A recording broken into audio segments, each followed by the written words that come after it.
This is From Dirt We Grow. I am Stephanie Allen. I thank you for being here and for all of your support, the shares, the likes, the subscribes, the follows, the comments. All of it is much appreciated. And I want you to stick around for today's guest. It's one of the conversations that needs to be had more often, and we're going to have it today.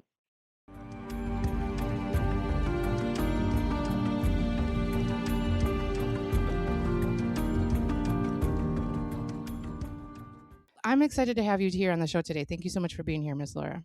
Of course, thank you so much for having me. I'm very excited to get into this. I think that we're going to learn some good things from you today and hear some insider insight. Tell me about yourself first. Let's start there. Of course, my name's Laura Politi, and you can find me at Laura, Laura Politi, law.com. And you can also feel free to email me at politi.laura1 Okay, I thought that was for politics. Oh my gosh, because your emails. Yes, I was like, oh, that's a polita lawyer or something. I was like, oh, that's cute, but that's actually your last name. Okay, I yes. got you. I got you. That's so funny because I tell people my name is politics without the C and the S at the. That's what I thought. Yeah, I'm fighting human trafficking, and I am just starting my own law firm. It is the second law firm in the entire nation to specifically be dedicated to fighting human trafficking and human trafficking only. I've been planning and preparing for a very, very long time to be able to do this. And so I'm just really excited to start the launch. Well, first, congratulations on your solo venture. I wish you much success. What got you into wanting to take that route? So I was raised in a kind of secluded neighborhood, albeit in this inner city. And my freshman year, I was doing a project on sex trafficking in Russia. And I spoke with a Fulbright scholar who had gone to Latvia and done trafficking work in Latvia and making sure that these girls were taken care of ultimately, and women as well. She said to me, Laura, there's people who are trafficked here in the States too. And I said, hold on. So I actually put two and two together that some of the people that I had gone to high school with had been trafficked. And it really struck my soul in a different way. And it hurt because I couldn't do anything for them then. But it really lit a fire underneath me to say, I couldn't help people when I was there, but maybe I can reach back in a different way. I was doing the project with another girl. We had to do a 10-page paper and a presentation on human trafficking, not just sex trafficking. But she had mentioned that her sister's best friend was taken in the middle of the night. And that's not usually a thing. But so she was taken in the middle of the night and then trafficked, and then she actually escaped and returned home 2 years later. But they found her at her home and they took her again, and she hadn't been seen since. And so I just got way more involved and started learning as much as I could, and I became really hungry for learning about trafficking. So you're representing the survivors now? Yes, now I am. Yes. I am geeked because I think that I bring a very unique approach that a lot of attorneys do not. And that's a trauma based approach. And also, I have a fire within me. And so I'm also very much a don't fuck with me. And so, Bring them hell, girl. and you have to, because how do you bring hell on earth to a literal child or a human being, period, and then expect to just get away with it? No, thank you. Yeah, yeah. Not with Not if me. I have anything to say about it, huh? Period. Exactly. I like to call people survivors because they're currently surviving it or they have survived it. That makes sense. I want to talk to you a little bit about the inner workings of our, like we say in quotations, justice system. How much corruption do you see? Do you see it? I see it from an outsider perspective in a very like different way than I see it from the insider perspective. And I don't, it's so wild because I don't necessarily even know how to expand on it. But ultimately, before going in, I was like, everybody's corrupt. Why do I even, like, the whole reason why I want to be in this system is because it's fully corrupt. And there's so many things that are wrong with it. And you know what? Actually, I think I should even start by saying the laws were created by the founding fathers who were enslavers. So Yes, ma'am. we are on stolen land, and the laws are created by people who, unfortunately, were enslaving other people and thought it was totally fine.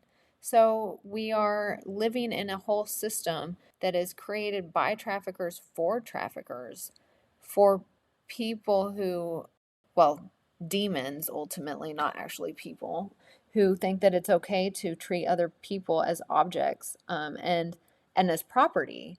And so that's the system that we're working with just from the ground up, and talking about, from dirt we grow. That's unfortunately the dirt that they've created has been so freaking tainted.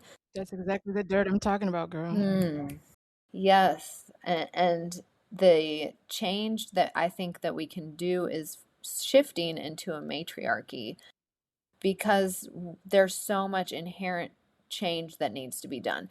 And I think I do see that the thing that I've shifted into from the inside of seeing, what corruption can be.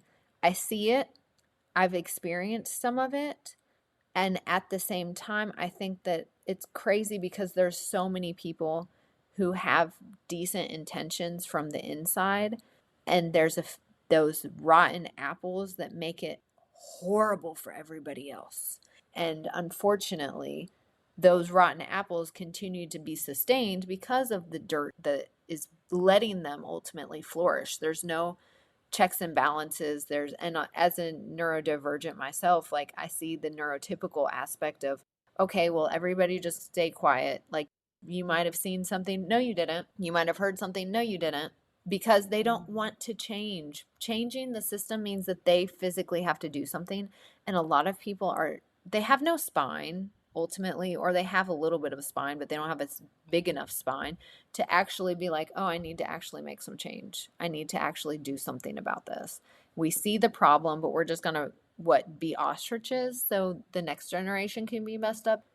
It's sad, and it's not just like at a judicial level, but it's at a societal level too. And I think one reflects the other.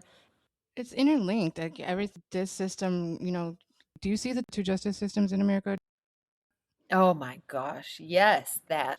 It's funny you say that because I was just thinking that to myself the other day. That specifically for finances, which is always tied back to slavery, everything in this country is tied back to that. But a defense attorney will only bring forward a case, often speaking, unless they're like, public defender, which public defenders are already extremely overloaded with work. And I think that's inherently part of the corruption in and of itself, right? But I've seen there can be some of the best defense attorneys out there. And that's where the whole two justice systems comes in into play, Yes. because if you don't have the money, you end up with one of these lawyers that they're just overloaded is insane. Then because you don't have money, you're not getting the best defense Yes. that you should have. Yeah, there's so much lack of, and again, it goes back to the laws were made by and made for traffickers. Have you seen a change after the Me Too movement? I mean, it basically came and went. Jeffrey Epstein actually mentioned in one of his emails, or actually a couple of emails, that he was frightened by the Me Too movement. And so that in and of itself kind of gave me some hope that I do think that it did help shift society in a way that was more oriented towards listening to women. And I think it made a cultural shift. I don't think it's made enough by any means. Women, and I want to give credit where credit is very much due. Black people and indigenous people principally. they make the biggest freaking change. And so, because of them, we have collectively been able to shift. But it's a lot of moving pieces of a little shift here, but a great big movement creating a small shift. Great big movement creating a small shift. These small, yes, the big movements are great, but they should be making more of a bigger change, I feel like, and it's just sad to see that it's not Oh my gosh, doing yes. enough, and it's going so slow. I echo that so much. What do you need? Do you have clients already, or how do you start?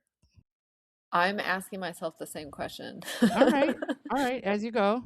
Yeah, I'm trying to get as many clients as possible right now for Texas because that's where I'm working and I'm licensed only in Texas.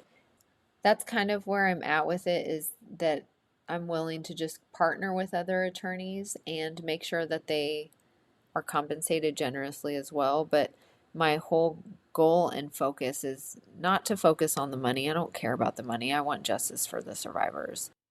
And so I've been doing, kind of jobs here and there just as pro bono to make sure that people are taken care of. And it's not necessarily always directly tied with trafficking, but I knew that even before going into law school, that survivors literally are affected in every single area of the law.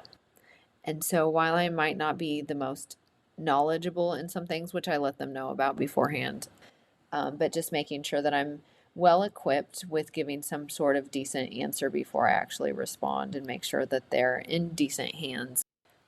I'm also just very randomly, I'm going to put this out here. I do wills on the side as well. And so that's something that kind of helps sustain me temporarily. Well, let's help people find you, and you help you find people. Thank So tell you. them where to find you and tell them about your website. Yes, you can find me at Laura Laurapoliti law.com. You can also email me at my last name, politi.laura number one at gmail.com.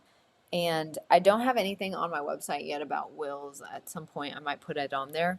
I'm also looking to do some form of like corporate compliance so that I can ultimately make a sustainable living and then provide survivors much more affordable rates than what other law firms would be doing. I wanted to go back to what you had said about it being a strange business model. It's not. And the only way it would be is because of the normalization of today's greed that, Mm, you know what I mean? Like, it's not yes. strange, Yeah. but it is actually it's a humane way to do business, not a greedy way to do business. So I applaud you for that. In a sea of, I don't know, sharks, I guess is the appropriate Oh word my there. gosh, yes. I don't know what to call you besides a shark, a smart other kind of sea animal. Thank you. I don't know. What do you what's the opposite of a shark that has a heart? I don't know. I love it. Yeah, it takes heart and it takes guts, unfortunately, in today's world to care about other people, which is crazy because what? Like, Right. What? Why do we even have to do this? Right. Why is it so right? weird to be Well, normal? why isn't it second nature? Exactly. For some of us it is. So, there's still some of us left. But so how do you think you can navigate? Do you think you can be successful in a sea of sharks, such as it is?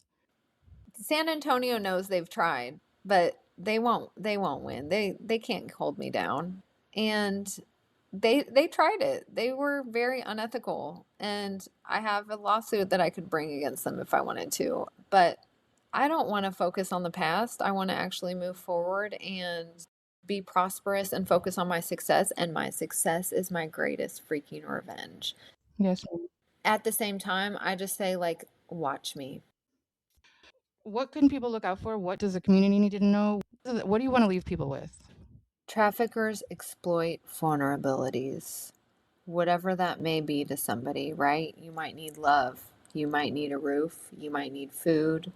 You might need support and care. You might need a person to listen to you. You've never had that before or barely had that. So, and that affects all classes, all races, everybody. And unfortunately, I think people, the general population needs to be way more mindful that Black and Indigenous people, girls in particular, are trafficked the most. So when we talk about, unfortunately, trafficking, because of the Mann Act actually was what they talked about as white slavery. And so that kind of transitioned into trafficking laws, which is so nasty and a very ugly side of the legalities of anti trafficking. And so I think that is, again, going back to the basis of founding fathers and then going into, oh, let's just focus on white slavery. No, immediately no. But I think people really need to know that these are the underbellies that need to be addressed, is that Black and Indigenous girls are trafficked the most, and people are trafficked for their vulnerabilities. Society renders them more vulnerable on purpose so that they can exploit them more. I think there's so many things to take in consideration, but if you guys want to learn more, Polaris, it's an amazing resource. Also, Shared Hope is an amazing resource. Those are two of the main websites that I used when I was researching in the very beginning to try to understand some of the laws and what trafficking was about so I could just grasp it and understand it, but also just listen to survivors. That's the main amazing source. Survivors will tell you freaking everything you need to know. They will tell you what signs to watch out for. Well, let's hope this helps get some awareness out there. And of course, through your work, I'm sure you'll do great things. And I wish you all the luck in the world and success, not just for you, but for the people you're helping. Thank you so much. Yeah, absolutely. Thank you for being here and for spending the time with us today. We have to keep talking about it. That's so important. Some people shy away from or don't want to talk about because it's uncomfortable. I don't care that it's uncomfortable. Right. So is being trafficked. I mean, come on. And the thing is, we didn't have to experience that horrible experience. So the least we can do is honor them by talking about it and honor them by learning what the signs are so that we can stop it. Survivors need so much support from so many angles. Thank you so much. I appreciate you. Yeah, and thank you for audience for being here. Next week, please join us again. And in the meantime, keep asking questions, keep seeking truth, and keep growing through the dirt that's done. Learn from it, and remember that even in the darkest places, hope can take root. This is From Dirt We Grow. I'm your host, Stephanie Allen, and I'll see you next week.